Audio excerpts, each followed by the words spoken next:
The first game, you get 7 solid innings from Kyle Bradish, and the offense only puts up 3 runs. So you drop game 1 of the series. And again, going into this set, you needed one game.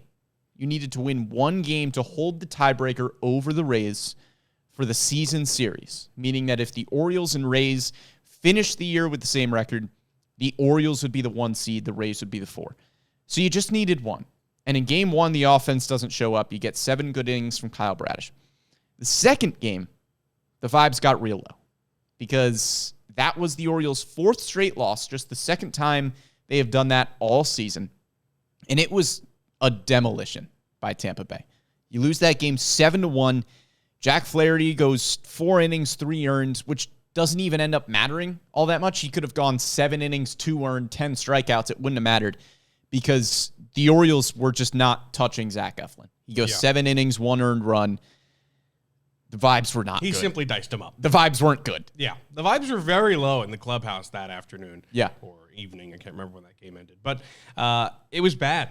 And like you said, only the second time this season that they'd lost 4 straight. Yeah. So everybody was a little worried. I think that the fans especially were going a little doom and gloom on the team. The AL East was officially tied up. The Rays had come all the way back after not going away all year long.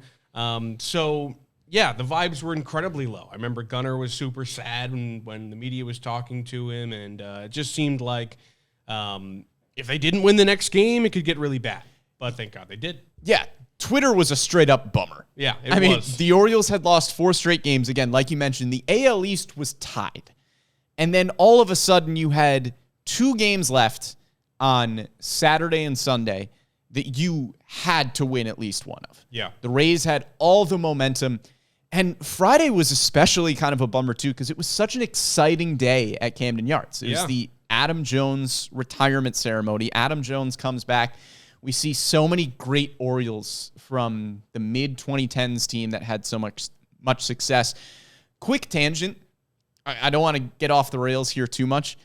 Seeing the ovation that Chris Davis got at Camden Yards, like I got a little choked up. I teared up a tad. Yeah. I did. Yeah, no, that was awesome. They're only missing my guy Felix Ba, but your guy Felix Ba. You know, there was a good, strong group there. Yeah, I mean Nick Markakis was back, caught the first pitch from Adam Jones. Yep.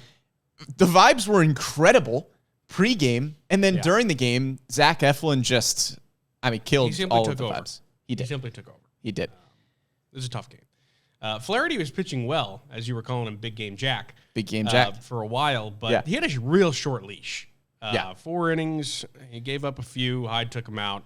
And the bats in that game, 2 hits against Eflin. One of them was the Kjerstad solo homer, which is probably fueled by magic, if I had to guess. So I don't even know if you can count that really, because it was a magical home run. Right. So really it was 1 hit. They count on the scoreboard. They do, but like in a normal game, no magic. Like that is probably one. That is in the rule book. Yeah. So no magic. You really threw a 1-hitter, but not a lot. Add in the magic from Kjerstad, you get 2 in a run. No Wizards. No Wizards. So yeah, he diced him up. Yeah.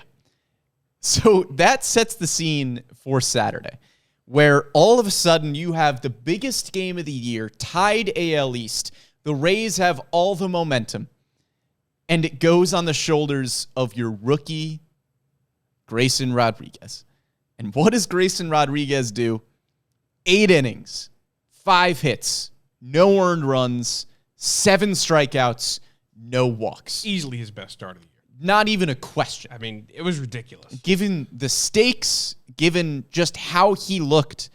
I mean, the offense came alive too. The offense scores 8 runs. Gunnar Henderson records 3 hits, drives in 3. But Grayson Rodriguez, man, again, biggest start of his career by a mile. Yep. Biggest game of the season. Huge game. Because, again, the AL East is tied. You either go from the Rays win that game, they win 3 of the first 4 games in the division, looking for a sweep, and they're a game up in the division. Yeah. And have all the momentum going into Sunday. Or the Orioles go back up a game with a chance to tie the series on Sunday. And Grayson Rodriguez just delivered. Mm-hmm. I mean, he went out there 8 innings from a guy with that young of an arm, you just don't see very often anymore. Yeah. So that in itself was impressive, but also struck out 7, didn't allow a run. I mean, he was ridiculous. He just went out there and shoved. Yep. And he, in that start, was the guy who was promised. So that was really lovely to see as well, because we've seen that in his last 6 or 7 or so starts anyway. Yeah. But for him to just put the cherry on top there, the exclamation point, and make me that much more confident in him going into the playoffs, I'm amped. Yeah, I'm amped to see what he does. Had some great defense behind him as well. You looked at that game and you said, he's going to win a Cy Young. Yeah, I mean, he was so good. I mean, it was ridiculously good. Yeah. Everything they needed and more. Top pitching prospect in baseball for years for a reason. And we saw exactly why. The pressure was not too much for Grayson Rodriguez. And that game is led, again, by your 2 young stars in Grayson and Gunnar. Adley with a nice game as well. And then you have Sunday. Again, the stage is still huge for Sunday, despite the win on Saturday. You either leave with a win, a playoff spot, and a 2-game lead in the division. Or you leave with a loss. If the Rangers had won, the playoffs are in another team's hands, and a tied AL East. Massive stage again on Sunday. Dean Kramer gives up a homer in the first, cruises the rest of the way. Jorge Lopez comes in the 8th, gives up a few runs, and then Adley, bottom 8. Solo homer. All of a sudden, it's a 3-2 game. Orioles are within 1. 9th inning, Jorge Mateo on first base, and then Adam Frazier. Your guy. That's my guy. Adam Frazier. I just want it to be known that when he was up in that moment, I said, don't worry about this. Adam Frazier's That's got my it. guy. Yeah. And what did he do? Tell me what he did. He slapped a double down the line. He slapped a double down the line. Now, Amy and I were going downstairs to the clubhouse. That's bingo champion Amy Jennings that you're referring to. Correct. Bingo champ.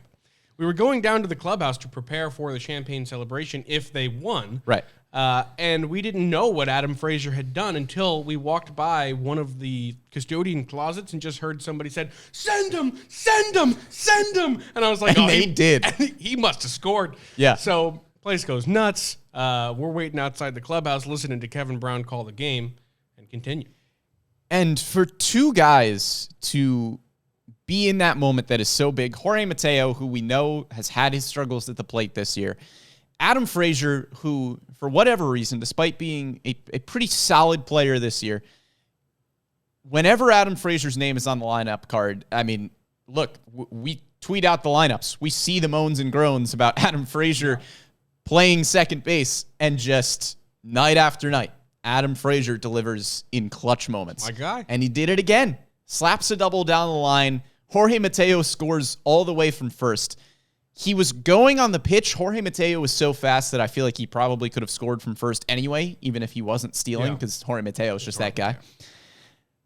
I'm not going to say that it was Delman Young loud at Camden Yards, but that is the loudest I have ever heard Camden Yards. I wasn't here for the Delman Young game, so I can't say that Adam Frazier's double was louder or as loud as Camden Yards got when Delman Young, of course, had the famous hit.